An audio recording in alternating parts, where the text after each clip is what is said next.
Cold rain hammered against the wooden slats of the cattle car as it lurched westward through the Alabama countryside. Unteroffizier Hans Weber pressed his face against a gap in the boards, watching the alien landscape roll past in the gray November light. 3 weeks ago, he had been fighting in the hedgerows of Normandy. 2 weeks ago, he had surrendered to American infantry near St. Lo, too exhausted and hungry to care anymore. 1 week ago, he had crossed the Atlantic in the hold of a Liberty ship, convinced he was sailing toward his execution. Now, as the train slowed and the brakes screamed against steel wheels, Weber felt his stomach tighten with the familiar knot of dread that had become his constant companion since capture. Around him in the darkness, 40 other German prisoners stirred, their faces gaunt and hollow in the dim light filtering through the slats. Most were from his division, the 352nd Infantry, though a few were Luftwaffe ground crew captured when their airfield was overrun. They had stopped speaking hours ago, conserving energy, waiting for whatever came next. The train shuddered to a complete stop. Weber heard American voices outside, casual and relaxed, laughing about something he couldn't understand. The door rolled open with a metallic shriek, and November daylight flooded the car. Weber squinted against the brightness, raising his hand to shield his eyes. When his vision adjusted, he saw them. American soldiers in clean uniforms, rifles slung casually over their shoulders, standing in loose formation along a wooden platform. "Raus! Raus!" shouted a voice in heavily accented German. "Out! Line up!" Weber climbed down from the car, his legs nearly buckling after 3 days of sitting. His boots hit American soil for the first time, and he looked around at what would be his prison.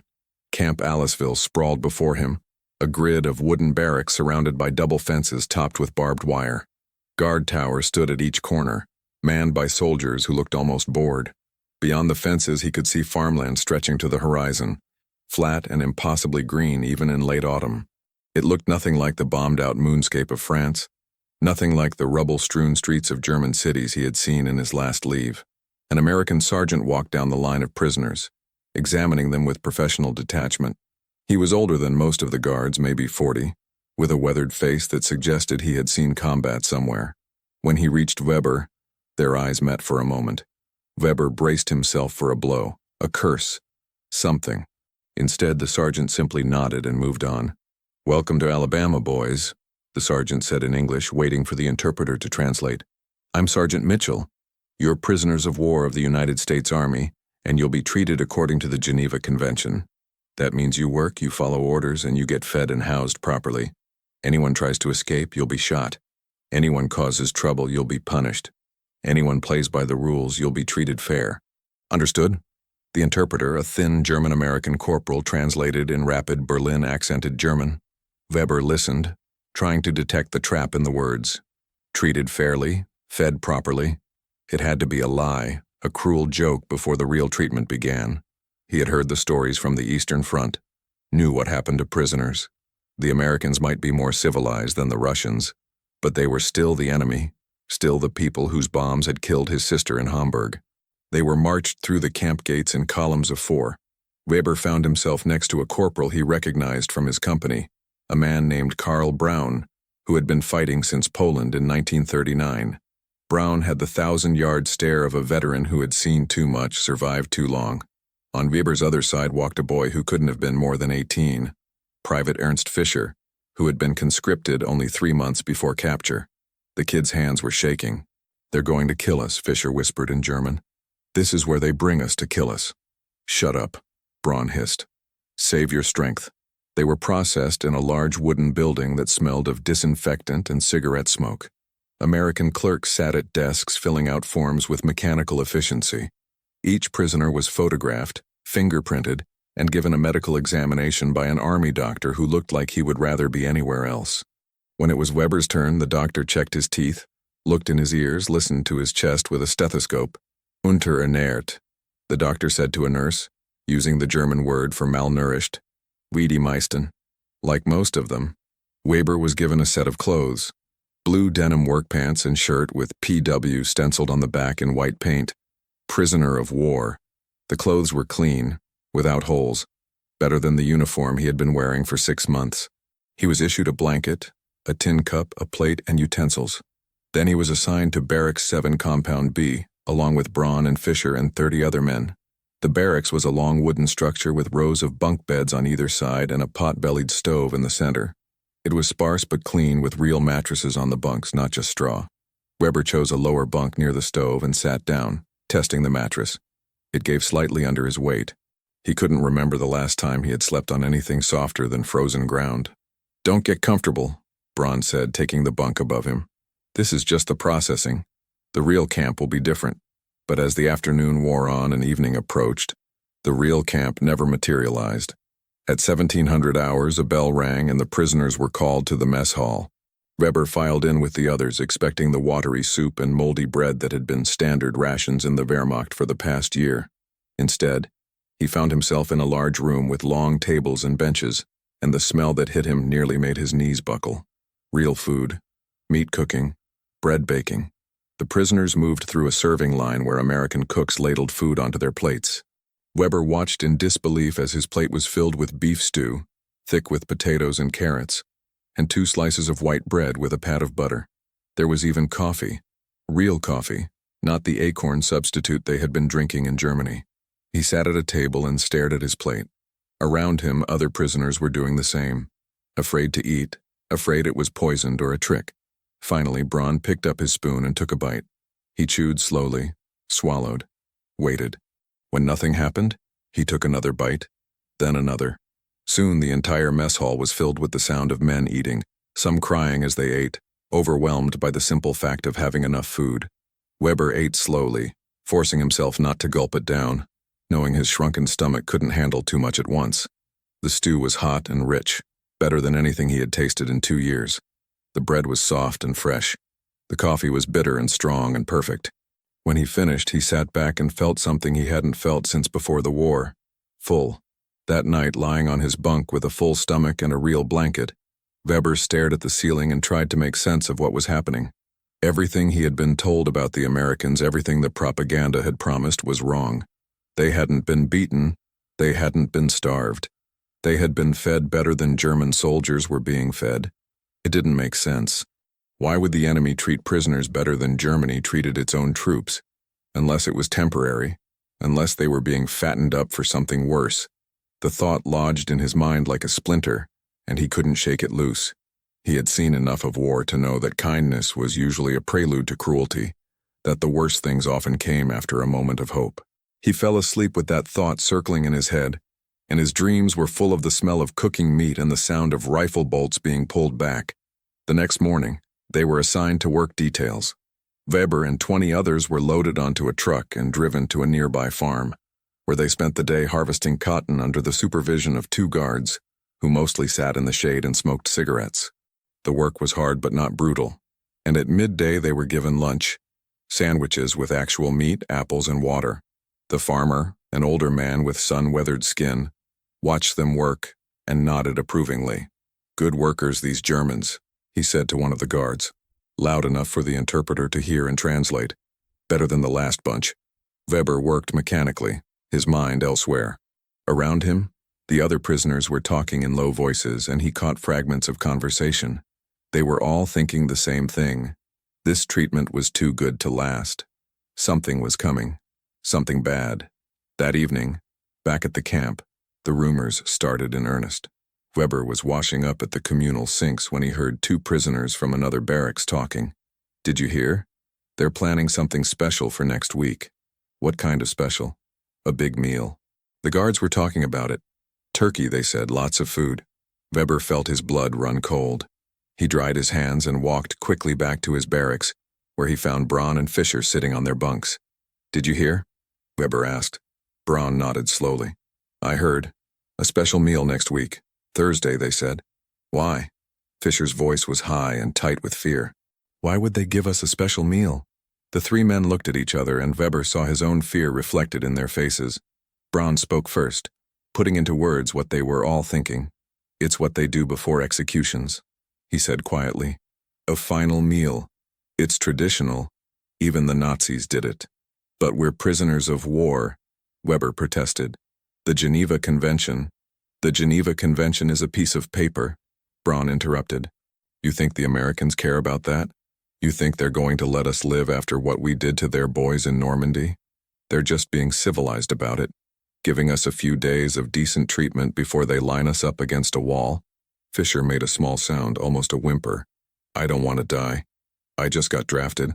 I never even fired my rifle in combat. None of us want to die, Weber said, but his voice lacked conviction. He thought about his wife in Hamburg, wondered if she was still alive, if the apartment was still standing. He had written her a letter that afternoon, carefully worded to pass the censors, telling her he was alive and being treated well. Now he wondered if she would ever receive it. The rumor spread through the camp like wildfire. By the next morning, every prisoner knew about the special meal planned for Thursday. Some dismissed it as paranoia, but most believed it. It made a terrible kind of sense. The Americans had been too kind, too generous. It had to be a setup, a way of keeping them docile before the end. Weber watched the calendar with growing dread. Monday passed, Tuesday passed, Wednesday arrived, and with it came undeniable evidence that something big was being planned. Trucks arrived at the camp loaded with supplies. Through the fence, prisoners watched as crate after crate was unloaded and carried into the camp kitchens. They saw whole turkeys, dozens of them being carried in on ice. They saw sacks of potatoes, boxes of vegetables, cans of cranberries, pumpkins the size of a man's head. Look at all that food, Fisher whispered, standing at the fence with Weber and Braun. They're really doing it. They're fattening us up. Like pigs for slaughter, Braun agreed grimly. Weber said nothing. He was watching the American guards, trying to read their faces, looking for signs of what was coming. But the guards seemed relaxed, even cheerful. Some were laughing and joking as they worked. It didn't look like men preparing for mass execution. But then again, maybe American soldiers were just better at hiding their intentions. That night, Weber couldn't sleep. He lay on his bunk and listened to the sounds of the barracks. Men snoring, men crying quietly, men praying in whispered German. Fisher, in the bunk across from him, was writing a letter by the light of a small candle, his hand shaking so badly the words were barely legible. Weber knew it was a final letter, a goodbye to parents the boy might never see again. He thought about writing his own final letter but couldn't bring himself to do it. What would he say? That he had survived the war only to be executed in a prison camp in Alabama? That the Americans had fed him well before they killed him? It seemed absurd, but so did everything about this war. Thursday morning arrived gray and cold. Weber woke before dawn and lay in his bunk listening to his heart pound. Around him, other prisoners were stirring, none of them speaking. The usual morning routine felt surreal, like going through the motions of normal life while waiting for the end of the world. At 600 hours, the barracks door opened, and Sergeant Mitchell stepped inside. Weber had come to recognize the American sergeant over the past week, had noticed that he was fair in his dealings, never cruel, but also never soft. Now Mitchell stood in the doorway, his face unreadable. "Everybody up," he said, waiting for the interpreter. "Special day today. Thanksgiving. You're all invited to a feast in the mess hall at noon. Attendance is mandatory." The interpreter translated, and a ripple of fear went through the barracks. Mandatory. Of course it was mandatory. You couldn't refuse your own execution. The morning dragged by with agonizing slowness. Weber and the others were not assigned to work details. Instead, they were told to clean up, to shave if they wanted, to make themselves presentable. Some of the prisoners complied mechanically. Others refused, sitting on their bunks in sullen silence. Fisher spent the morning crying quietly, and no one tried to comfort him because they were all feeling the same thing. At 11:45 hours, the bell rang. Weber stood up, his legs feeling weak. Around him, the other prisoners rose like men in a dream. They filed out of the barracks and joined the columns of prisoners from other barracks, all moving toward the mess hall. The camp had gone quiet except for the sound of boots on gravel and the low murmur of prayers. Weber found himself walking between Braun and Fisher, the three of them forming an unspoken pact to face whatever came together. As they approached the mess hall, Weber could smell cooking food, rich and overwhelming. His stomach growled despite his fear, a betrayal of his body's basic needs. The doors to the mess hall stood open. American guards lined the path, their faces neutral. Weber searched their expressions for malice, for satisfaction, for anything that would confirm his fears, but found nothing. They just looked like soldiers doing their job. The column of prisoners slowed as they reached the entrance. Weber could see inside now, could see the tables, and what he saw made no sense at all. The tables were decorated with autumn leaves and small American flags. They were laden with food, more food than Weber had seen in one place since before the war. Whole roasted turkeys, golden brown and glistening, mountains of mashed potatoes, bowls of vegetables, baskets of bread, pies, actual pies, lined up on a side table. The prisoners stopped moving entirely, creating a jam at the entrance. No one wanted to go inside. No one wanted to take the next step toward whatever this was. Sergeant Mitchell appeared at the doorway. He looked at the mass of frozen prisoners, and his expression shifted from confusion to understanding. He said something to the interpreter, who stepped forward. "The sergeant wants to know why you're not coming in," the interpreter said in German. "The food is ready. It's Thanksgiving." "What is Thanksgiving?" Braun asked, his voice harsh. The interpreter looked surprised by the question. He conferred with Mitchell, who explained at length. The interpreter turned back to the prisoners. "It's an American holiday," he said, "a day of giving thanks. Families gather and eat a big meal together. It's tradition. The camp commander decided you should have a proper Thanksgiving meal too. It's just food. Just a celebration." "A celebration of what?" Weber heard himself ask. "Our execution." The interpreter's eyes widened. He turned to Mitchell and translated. Mitchell's face went through a series of expressions: confusion, disbelief, and then something that might have been compassion.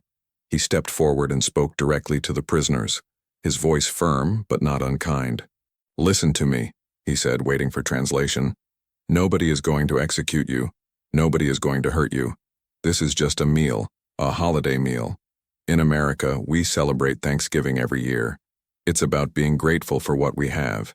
The commander thought you boys could use a decent meal and a day off from work. That's all this is. Just food. Just one day of not thinking about the war." The interpreter translated, but the prisoners remained frozen. Weber wanted to believe it, desperately wanted to believe it, but years of propaganda and months of war had taught him that kindness was always a trap. Mitchell seemed to understand their hesitation. He walked to the nearest table, picked up a plate, and began loading it with food. Turkey, potatoes, gravy, vegetables, cranberry sauce. Then he picked up a fork, cut a piece of turkey, and ate it himself. He chewed, swallowed, and looked at the prisoners. "See? Just food, not poisoned, not a trick. Just Thanksgiving dinner." He set the plate down and gestured to the tables. "Come on, eat. You're making the cooks feel bad." Slowly, hesitantly, the first prisoner stepped inside, then another. Then the dam broke, and they all moved forward, still wary, still frightened but unable to resist the smell of food and the faint possibility that this might actually be what it appeared to be. Weber found himself at a table, a plate in his hands, moving through a serving line where American cooks were piling food onto plates with generous abandon. His plate filled with turkey, stuffing, mashed potatoes swimming in gravy, green beans, cranberry sauce, a roll with butter. He carried it to a table and sat down, staring at the abundance before him. Around him, other prisoners were doing the same. The mess hall was silent except for the sound of plates being filled and chairs scraping against the floor. No one was eating yet. They were all waiting, watching, trying to understand. Weber looked at Braun, who was staring at his plate with an expression of complete bewilderment. He looked at Fischer, who had tears streaming down his face. He looked at the American guards standing along the walls and saw that they were smiling, not with cruelty but with something that looked almost like kindness. He picked up his fork. His hand was shaking. He cut a small piece of turkey, raised it to his mouth, and ate it. The meat was tender and juicy, seasoned with herbs he couldn't identify. It was the most delicious thing he had ever tasted. He took another bite, then another. Around him, other prisoners were beginning to eat, cautiously at first, then with increasing enthusiasm as they realized the food was real, was safe, was simply food. Fischer was eating and crying at the same time, stuffing mashed potatoes into his mouth with his hands like a starving child. Braun was eating slowly, methodically, but Weber could see tears in the old soldier's eyes too. Weber himself felt something breaking inside his chest, some wall he had built to survive the war crumbling under the weight of simple human kindness.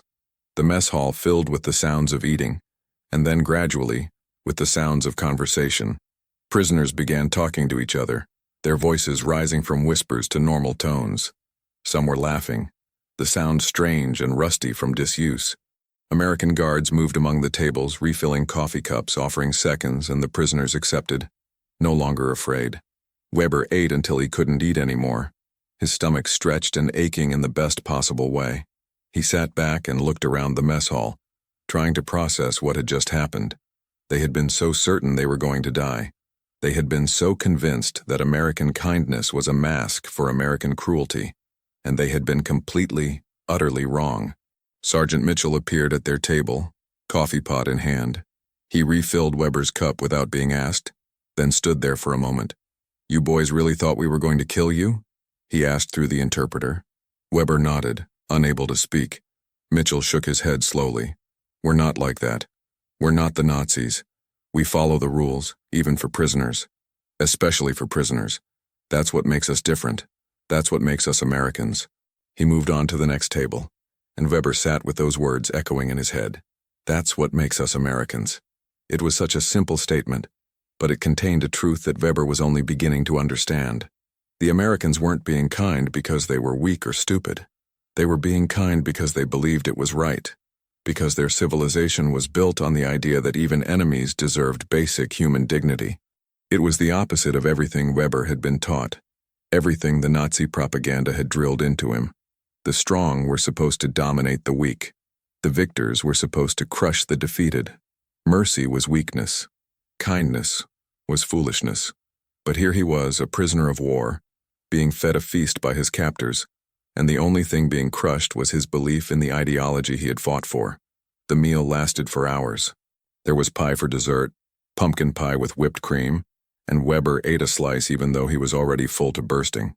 There was more coffee, and some of the guards brought out cigarettes and passed them around. The mess hall took on an almost festive atmosphere, surreal in its normalcy. As the afternoon wore on and the prisoners were finally dismissed back to their barracks, Weber walked in a daze. His body was heavy with food, but his mind was light, floating, trying to process the cognitive dissonance of the day.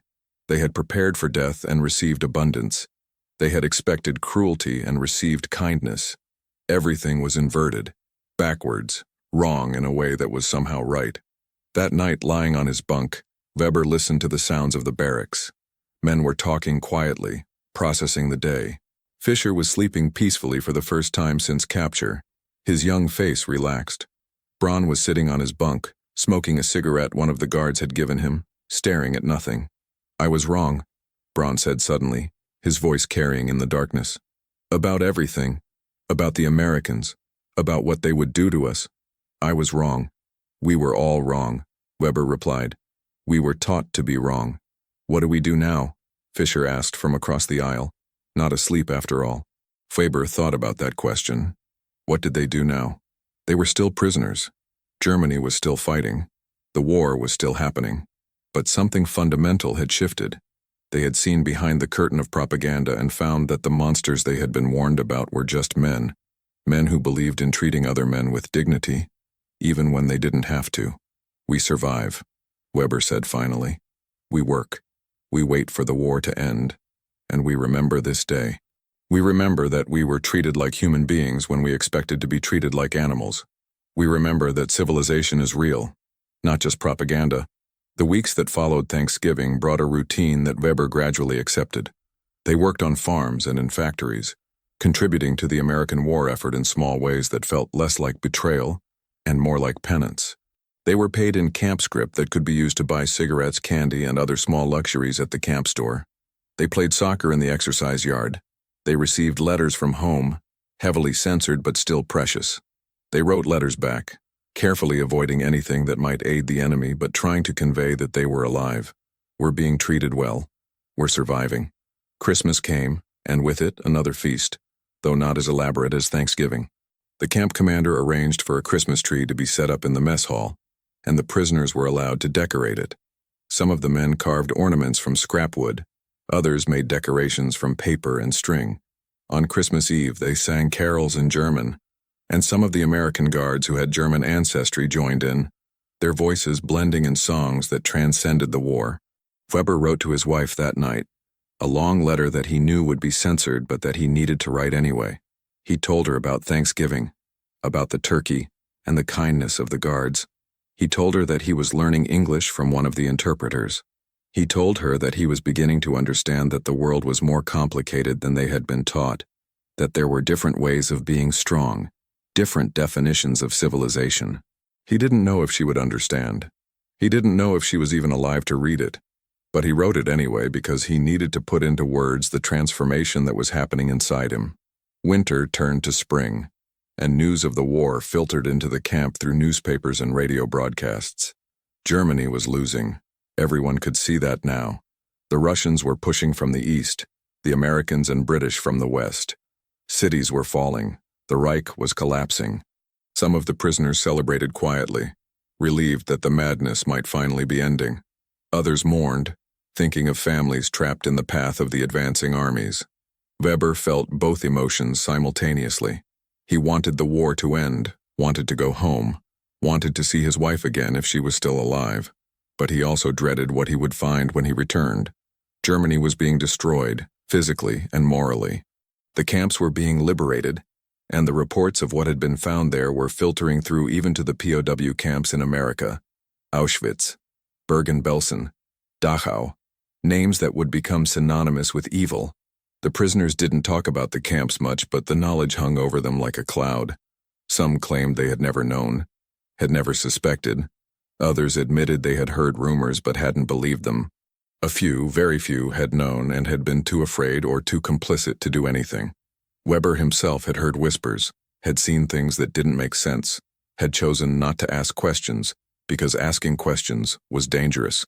Now, sitting in an American POW camp being treated with the dignity that his own government had denied to millions, Weber felt the full weight of his complicity. He had fought for a regime that had committed atrocities beyond imagination. He had worn the uniform, had followed the orders, had been part of the machine even if he had never personally pulled a trigger in a death camp. The Americans were showing him what civilization looked like, and by contrast, he could see clearly what Germany had become. In May 1945, Germany surrendered. The news came over the radio in the mess hall, and the prisoners listened in silence. It was over. The war was over. They had lost. Weber felt a strange mixture of relief and grief. Relief that the killing would stop. Grief for everything that had been lost. For the Germany that had existed before the Nazis. For the millions who had died for nothing. The American guards were professional about the victory. No gloating. No cruelty. Sergeant Mitchell gathered the prisoners in the exercise yard and gave a short speech. "The war in Europe is over," he said. "Germany has surrendered unconditionally. You men are still prisoners of war and you'll remain here until arrangements can be made for repatriation. But the fighting is done. You can go home knowing you survived." Home. Weber thought about that word. What was home now? A pile of rubble in Hamburg? A country divided and occupied? A wife he hadn't seen in 2 years, if she was even alive? Home seemed like a concept from another lifetime, something that had existed before the war and might never exist again. The repatriation process was slow.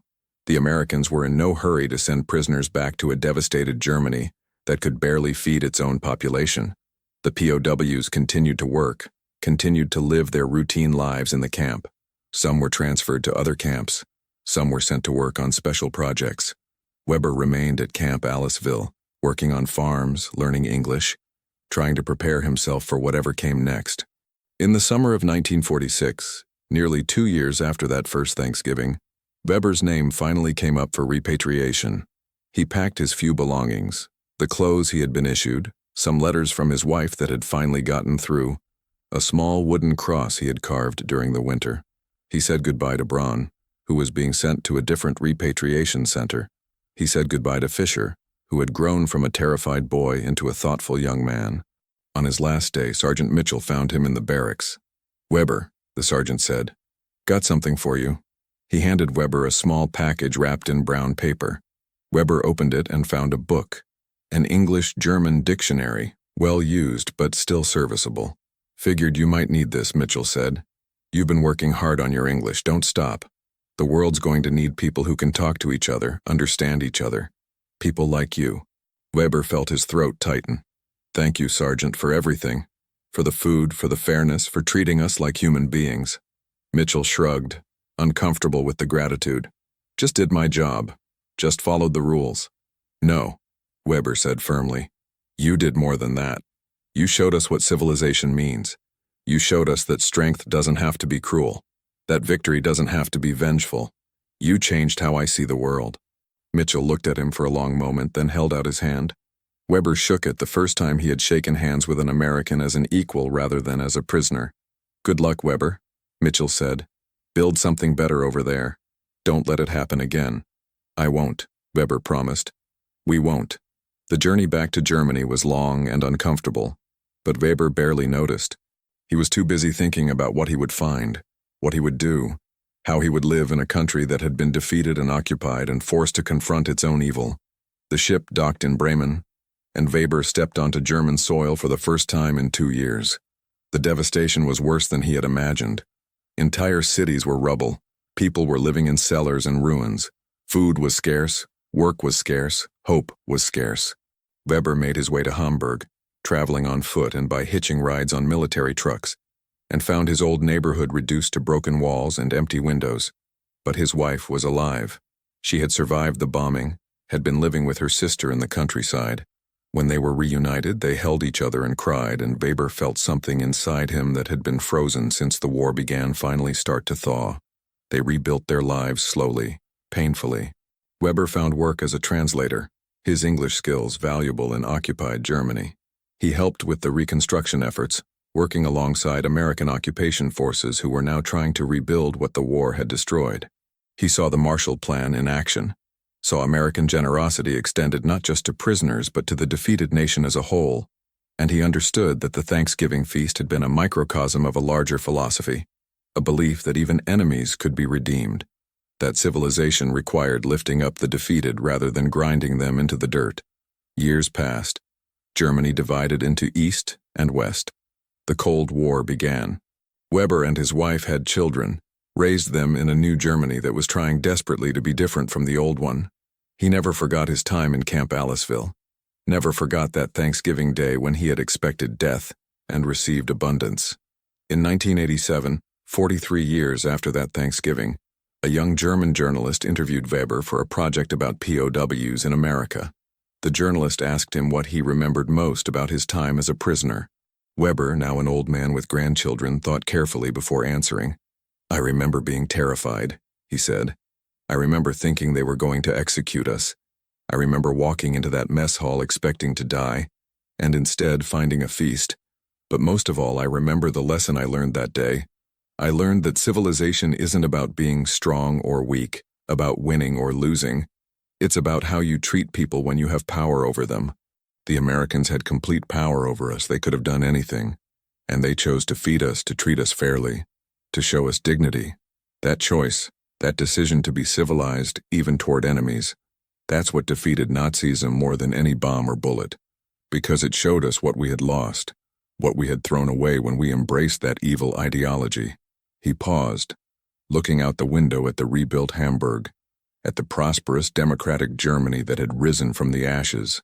I learned what democracy meant not from books or speeches, he continued, but from being imprisoned by people who practiced those values even when they didn't have to. That Thanksgiving feast saved my life, not because it fed my body, but because it fed my soul. It showed me that there was another way to be human, another way to be strong, and I've spent the rest of my life trying to live up to that lesson. The journalist asked if he had ever gone back to America, ever tried to find Sergeant Mitchell or the other guards. Weber shook his head. I wrote letters, but I never heard back. I don't know what happened to them, but I think about them often. I think about that day often. It was the day I stopped being a Nazi and started being a human being again. It was the day I learned that kindness is not weakness, that mercy is not foolishness, that treating people with dignity is the highest form of strength. He died in 1994, at the age of 73, surrounded by his family in a peaceful, prosperous Germany that bore little resemblance to the nightmare state he had fought for as a young man. At his funeral, his children found among his possessions the English-German dictionary that Sergeant Mitchell had given him, worn from decades of use, and a yellowed photograph of Camp Aliceville that he had somehow obtained years after the war. On the back of the photograph, in faded ink, he had written in both German and English, "The place where I learned to be free while imprisoned. The day I learned what civilization means. Thanksgiving 1944. The story of that Thanksgiving, of German POWs terrified by American generosity, became one of many such stories from the war. Historians would later note that the American treatment of German POWs was one of the most successful aspects of the war effort, not in military terms but in moral terms. Of the nearly 400,000 German prisoners held in America, the vast majority returned to Germany with changed perspectives, with an understanding that democracy and human rights were not just propaganda, but lived realities. Many of those former POWs became leaders in rebuilding Germany, became advocates for democracy, became bridges between the former enemies. They had learned their lessons not in classrooms but in prison camps, not from lectures but from the simple act of being treated with dignity when they expected cruelty. The camps themselves, places like Aliceville, eventually closed and faded into history. Some became historical sites, preserved as reminders of a time when America chose to be civilized, even in the midst of total war. Others were torn down, their barracks and fences removed, the land returned to farmland or forest. But the lessons remained. The lesson that strength without mercy is tyranny. The lesson that victory without magnanimity is hollow. The lesson that civilization is measured not by how you treat your friends, but by how you treat your enemies. The lesson that a feast offered to frightened prisoners can change hearts more effectively than any weapon. In the end, that Thanksgiving Day in 1944 was more than just a meal. It was a demonstration of values, a teaching moment, a small act of civilization in the midst of the most uncivilized conflict in human history. It was proof that even in war, even when dealing with enemies, it was possible to maintain one's humanity, to follow the rules, to do the right thing simply because it was right. The German POWs who sat down to that feast expecting execution and found instead abundance, carried that lesson with them for the rest of their lives. They told their children and grandchildren about the day they learned what America really meant, what democracy really meant, what civilization really meant, and in doing so, they helped ensure that the horrors they had participated in would never be repeated, that the evil they had served would never rise again. That was the true victory of that Thanksgiving Day, not the defeat of an enemy, but the redemption of human beings who had lost their way. It was a victory won not with weapons but with kindness, not with cruelty but with dignity, not with vengeance but with the simple act of sharing a meal with frightened men who had been taught to expect the worst, and instead found the best of what humanity could offer. If this story of unexpected humanity in the midst of war moved you, please consider subscribing to our channel for more untold historical narratives. Hit that like button if you learned something new today, and share your thoughts in the comments below. What would you have felt sitting at that Thanksgiving table, expecting death, but finding kindness instead? Your engagement helps us bring more forgotten stories to light. Thank you for watching, and we'll see you in the next story.